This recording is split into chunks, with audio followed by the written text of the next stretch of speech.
Bonjour, alors dans cette vidéo nous allons nous intéresser un petit peu plus précisément à l'œil. Alors je vous ai mis ici une coupe d'un œil. Il y a donc différents éléments, les plus importants à retenir sont évidemment les suivants. Alors le cristallin.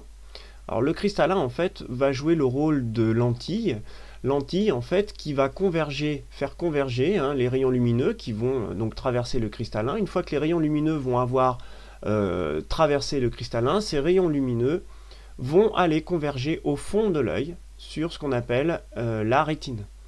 Alors finalement, la condition pour voir les objets, eh bien c'est tout simplement qu'une image se forme ici sur le fond de au fond de l'œil, sur la rétine.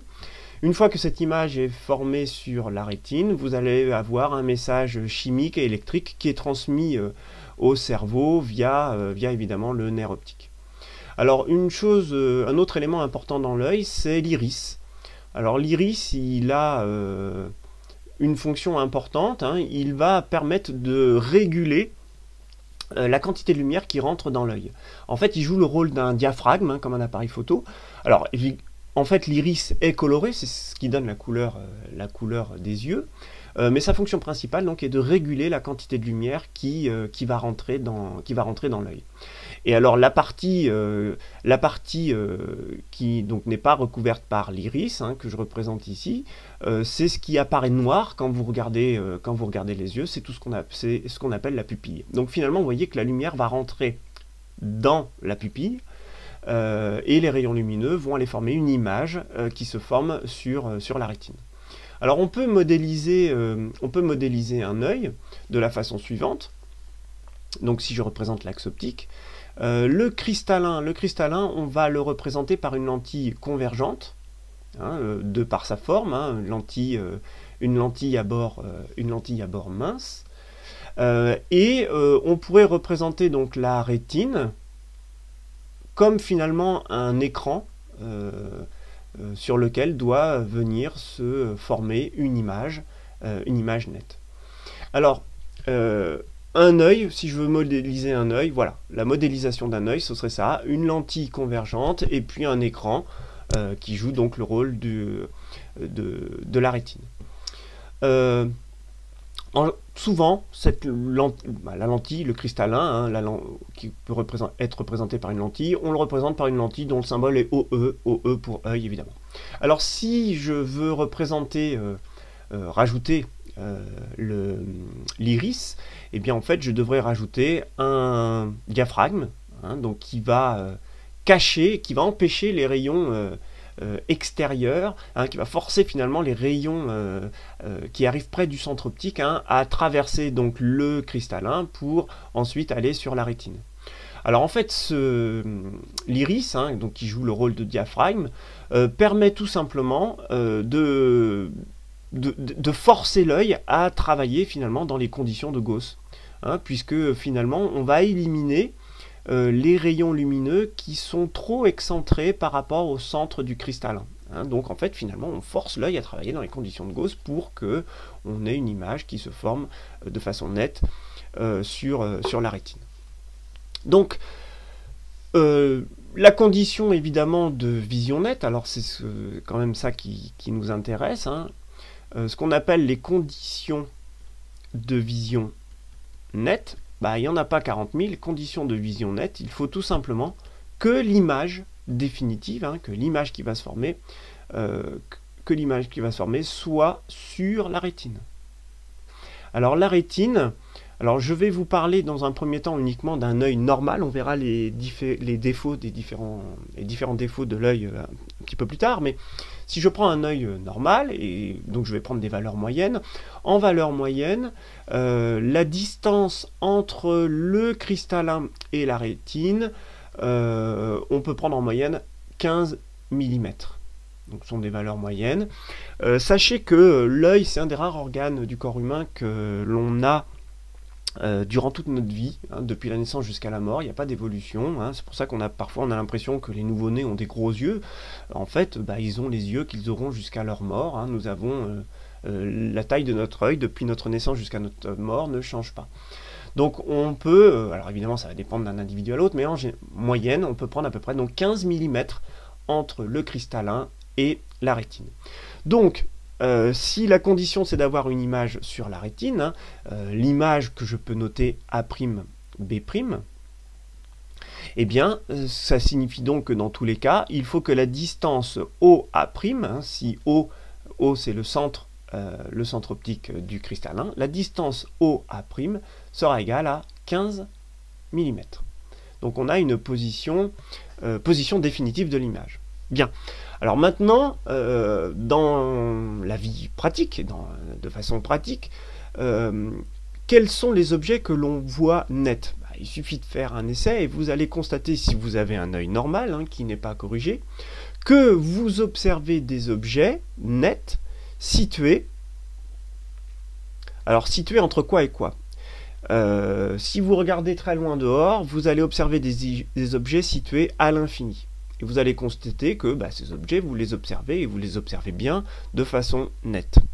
Donc ça veut dire que tous les objets, hein, OA, donc la distance OA entre le cristallin et les objets, donc qui pourra être pris égal à l'infini, alors attention à moins l'infini puisque je suis vers la gauche, pour tous les objets donc situés à moins l'infini seront vus nets par un observateur. Et puis si vous faites l'expérience et que vous rapprochez de plus en plus les objets de votre œil, vous allez vous rendre compte que il existe une distance minimale à partir de laquelle, en dessous de laquelle, vous allez voir, en tout cas vous allez voir, vous n'allez plus voir les objets nets, hein, vous allez avoir les objets qui sont flous. Alors cette distance minimale, on peut la prendre, pareil, en valeur moyenne, hein, parce qu'elle dépend de l'âge aussi de l'observateur. Cette distance minimale, elle est en moyenne prise égale à moins 25 cm. Alors je vous le dis, hein, elle dépend de l'âge. Donc si on fait une moyenne générale, on peut considérer que cette distance mini est de 25 cm. Donc tous les objets qui sont situés à moins de 25 cm de votre cristallin, on peut considérer qu'ils seront vus flous. Alors, si on résume un petit peu tout ça, on a qu'est-ce qu'on a? Eh bien, on va avoir donc des objets situés entre l'infini et 25 cm.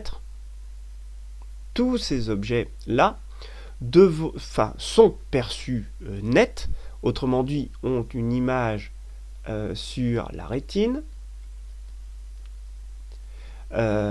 par donc l'œil, hein, par le cristallin, par cet œil. Donc, si cette position d'image, hein, est définitive, on a dit égale à 15 mm, si cette position est définitive et fixe, et si la position des objets est variable, donc soit l'infini, moins l'infini, ou soit moins 25 cm, eh bien, vous comprenez bien que il va falloir que la vergence de l'œil soit variable. Alors si vous appliquez les relations de conjugaison qu'on a vues dans les vidéos précédentes, et que, alors la relation de conjugaison c'est celle-ci, hein, 1 sur OA' moins 1 sur OA est égal à V. Vous voyez que OA' aura toujours la même valeur de 15 cm, par contre on peut prendre deux valeurs extrêmes pour OA, soit l'infini, soit moins 25 cm. Alors, si vous faites vos calculs et que vous, en mettant bien vos distances en mètres, eh bien vous allez obtenir deux valeurs de vergence. Dans le premier cas, vous allez trouver une vergence qui est à peu près égale à 67 dioptries. Autrement dit, quand un œil normal observe à l'infini, sa vergence est de 67 dioptries. Et puis à l'inverse, plus vous allez rapprocher l'objet, vous allez constater vous allez constater que vous faites un effort, hein, au niveau de votre cristallin et de vos muscles du cristallin, il y a un effort qui est fait. Et que, alors, si vous faites le calcul, vous allez constater que la vergence dans ce cas du cristallin est de 71 dioptries.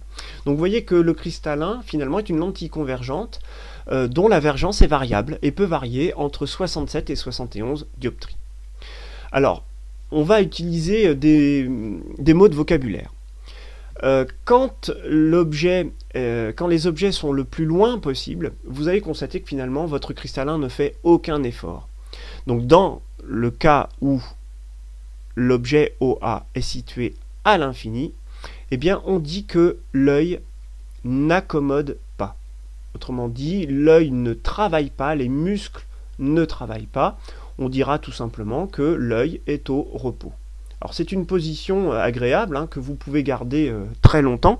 D'ailleurs quand vous êtes dans la lune, votre œil justement n'accommode pas. Donc vos muscles sont complètement relâchés. Et quand vos muscles sont complètement relâchés, eh bien la vergence du cristallin vaut 67 dioptries.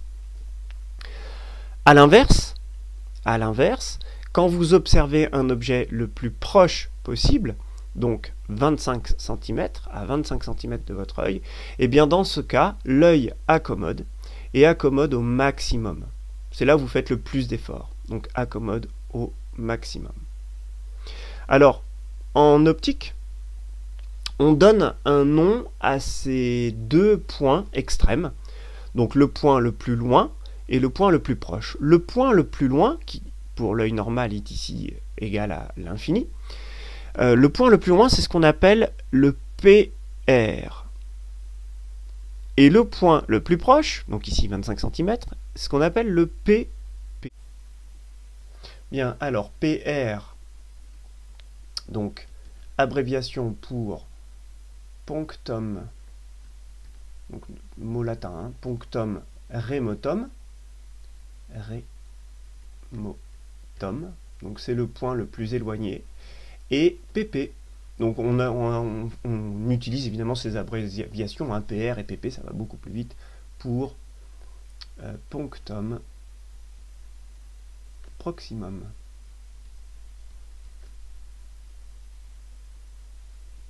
Voilà, donc l'œil verra une image nette, autrement dit l'image va se former sur la rétine à 15 mm, si tous les objets situés devant l'œil sont situés entre le PR et le PP, entre le punctum remotum et le punctum proximum.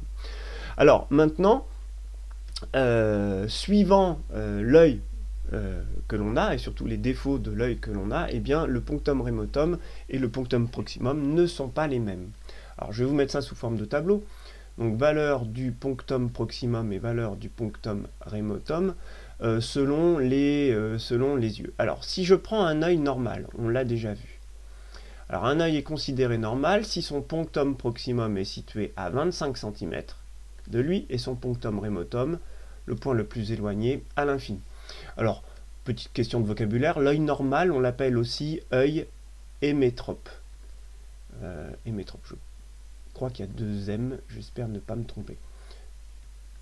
L'œil hémétrope, donc, autrement dit, l'œil normal. Mais tous les yeux ne sont pas normaux. Alors, vous allez avoir différents cas. Premier cas, le cas de l'œil myope. Alors, l'œil myope, lui, a une particularité, c'est que son punctum proximum est inférieur à 25 cm, donc le point proche, donc un œil myope va voir net à une distance très inférieure, parfois à 25 cm, et un punctum remotum, une distance maximale de quelques mètres. Alors suivant évidemment le défaut, ça peut être quelques mètres, ça peut être parfois quelques dizaines de centimètres, ça dépend évidemment du taux de myopie. Alors, un œil myope, en fait, c'est quoi? C'est un œil qui est trop convergent. Hein, autrement dit, l'image ne va pas se former sur la rétine, mais l'image va se former avant la rétine. On va voir la conséquence que ça a après pour corriger évidemment un œil myope. Et puis, l'autre cas, c'est l'œil hypermétrope. Alors, l'œil hypermétrope, lui, c'est l'inverse. C'est un œil qui n'est pas assez convergent. Donc autrement dit, l'image ne va pas se former sur la rétine, mais se formerait derrière la rétine. Et lui, alors évidemment, sa distance minimale de vision distincte, hein, le punctum proximum, est à une distance supérieure à 25 cm. Et puis son punctum remotum est lui aussi l'infini ou plus loin que l'infini. Bon, on va garder évidemment l'infini. Voilà les caractéristiques des défauts visuels. Alors il y a un autre défaut qu'on appelle un œil astigmate. Alors l'œil astigmate, lui, possède un défaut, mais des défauts différents selon les directions dans lesquelles il observe. Autrement dit, il peut avoir une faible hypermétropie pour les objets vus de façon verticale et une hypermétropie un petit peu plus prononcée pour les directions verticales. Donc c'est un petit peu plus compliqué, j'en parlerai pas ici. Donc retenez bien ces deux défauts-là, hein, l'œil myope évidemment et l'œil hypermétrope. Évidemment, on va corriger ces défauts. Et on va corriger ces défauts en rajoutant une lentille devant l'œil. Donc on va faire en sorte, si vous voulez, que l'œil qui a un défaut se comporte comme un œil normal. Alors, étant donné que l'œil myope est un œil trop convergent, eh bien pour le corriger, on va lui rajouter une lentille divergente. Donc la correction d'un œil myope sera toujours faite par une lentille divergente. Et comme l'œil hypermétrope n'est pas assez convergent, eh bien on va forcer, on va l'aider à augmenter sa convergence tout simplement en lui rajoutant une lentille convergente. Donc on va corriger l'hypermétropie avec une lentille convergente et on corrigera un œil myope avec une lentille divergente. Donc au final, et c'est ça qu'il faut retenir, et on va voir ça un petit peu plus dans le détail plus tard, hein, mais ce que vous devez retenir, c'est que finalement, l'œil qui possède un défaut, une fois qu'on lui aura rajouté une lentille de correction, eh bien se comportera comme un œil normal. Donc la correction que l'on va apporter va faire en sorte que cet œil qui possède un défaut puisse se comporter comme un œil normal. De toute façon, que l'œil ait un défaut ou pas, la condition de vision pour n'importe quel œil, et c'est ça que vous devez retenir, c'est qu'il faut que les objets soient situés entre le PP et le PR de l'œil, tout simplement pour que l'image puisse se former sur la rétine. Que l'œil ait un défaut ou pas, ce sont évidemment ça les conditions de vision nette hein, pour n'importe quel œil. Retenez bien